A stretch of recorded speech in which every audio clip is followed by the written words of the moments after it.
সবারই বলা ইসলাম সমান নাকি কম বেশি? সমান। এই ধর্ষকের সর্বোচ্চ বিচার করা হলো মৃত্যুদণ্ড। আজও পর্যন্ত আজও অব্দি হয়েছে বিচারটা যদি হতো।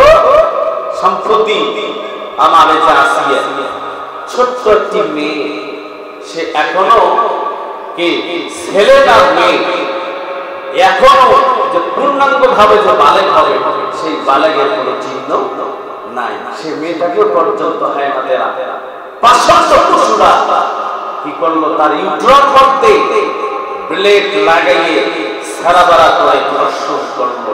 এই বাংলার জমিনে এই মাহে রমজান মাসে তাওহীদি জনতা মুসলমানেরা রোজা রেখে আর চোখের সামনে যখন আসিয়া দৃশ্যটা পড়ে গেল, মুসলমানেরা হয়তো একটু মিছিল মিটিং সমাবেশ করে শেষ করলো। কিন্তু শেষ কি হলো? শেষ কি হলো? আন্তর্জাতিক ভাবে যারা বলেছে, মিডিয়াতে যারা বলেছে বিচার হবে, এর বিচার যদি না হয় তাহলে আন্তর্জাতিক ভাবে তারা কি হবে?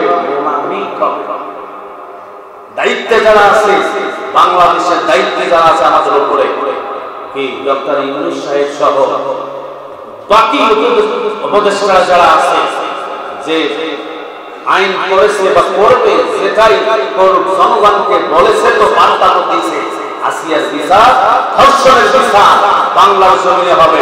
আজ হোক কাল হোক, যদি না হয় আন্তর্জাতিক ভাবে সারা পৃথিবীতে মুনাফিকের পরিচয় দিতে তারা কথা বলতে। আপনার আমার জন্য এই আসিয়ার পক্ষে বিচার চাওয়ার দরকার আছে না?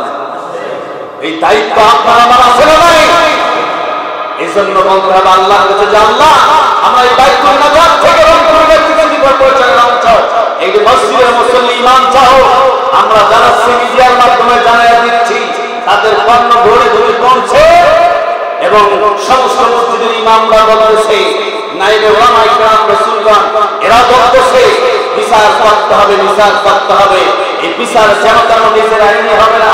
এই জন্য তো কোরআন 1000 বছর আগে বলেছে, এই জন্য কোরআন 1000 বছর আগে বলেছে সূরা মাইদা 5 নম্বর আয়াত নাম্বার 44, ওয়া মান ইয়াহকুম বিমা আনসালাল্লাহি ফাউলাইকা হুমুল কাফিরুন। আল্লাহু আকবার বলে